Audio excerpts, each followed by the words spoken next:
तर नमस्ते मित्रांनो, आज आपल्याला फोन आलता देत बाल बाजाराकडे जायचं चाललेलं नियोजन म्हणून मम्मीला म्हणलं दे पैसे. मॅडमचा चाललेला नाश्ता, मग त्यांना नाही काय बोललो. पैसे घेतले आणि गाडी चावी घेऊन निघालो बाहेर. गाडी काढली आणि गेलो स्टँडवर. पप्पांना भेटलं आणि दिले त्यांच्या पैसे चावी. त्यांनी दिले चावीच्या बदल्यात आपल्याला चॉकलेट खाऊन मग म्हणलं आता चला बघूया आपलं पुढचं नियोजन. थेट पोचलो आपल्या आंध्याच्या मराठी पर्यंत. इथे किसन वाट बघत थांबलेला. त्याला म्हणलं चला आता आतमध्ये जाता गेट मध्ये बंटी सरांना भेटून दादांचं बोलणं झालं. दादा आलेलं बाजार करून बाहेर. त्यांना विचारलं, म्हणलं काय काय घेतलं. त्यांनी दाखवलं पिशवी. तेवढं आपल्याला भेटलं शरद ड्रायव्हर.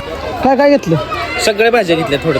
त्यांना बोलून पुढे चाललो. तेवढ्यात मी रागवले सौरभवर.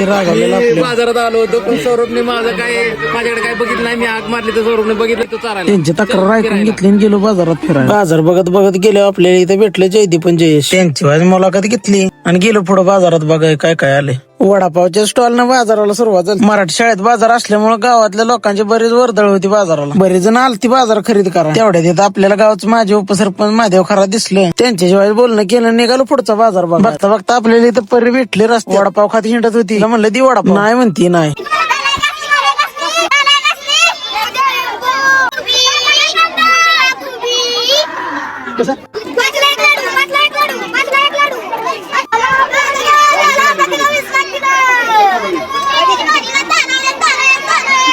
पोरांच्या बाजारातल्या हळ्या ऐकल्यावर आपल्याला काळे सर आणि त्यांची विद्यार्थी टीम भेटली.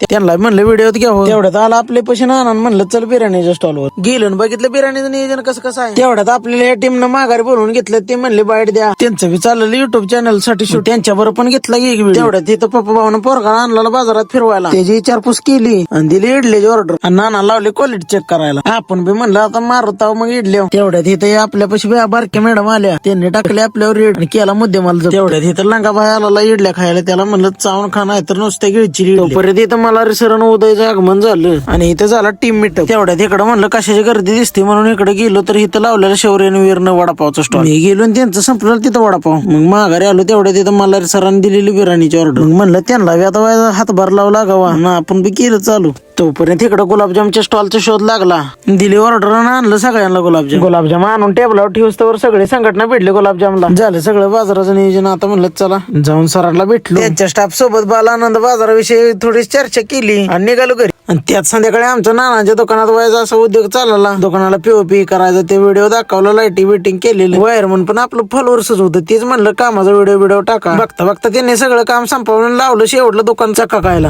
एवढं ब्लॉग बघून मित्रांनो तुम्हाला कसं वाटलं कमेंट मध्ये नक्की सांगा. तेवढ्या तिथं स्टँड वर दिसला रमण नाना. एवढा ब्लॉग बघितलाय तर मित्रांनो फॉलो नक्की करा.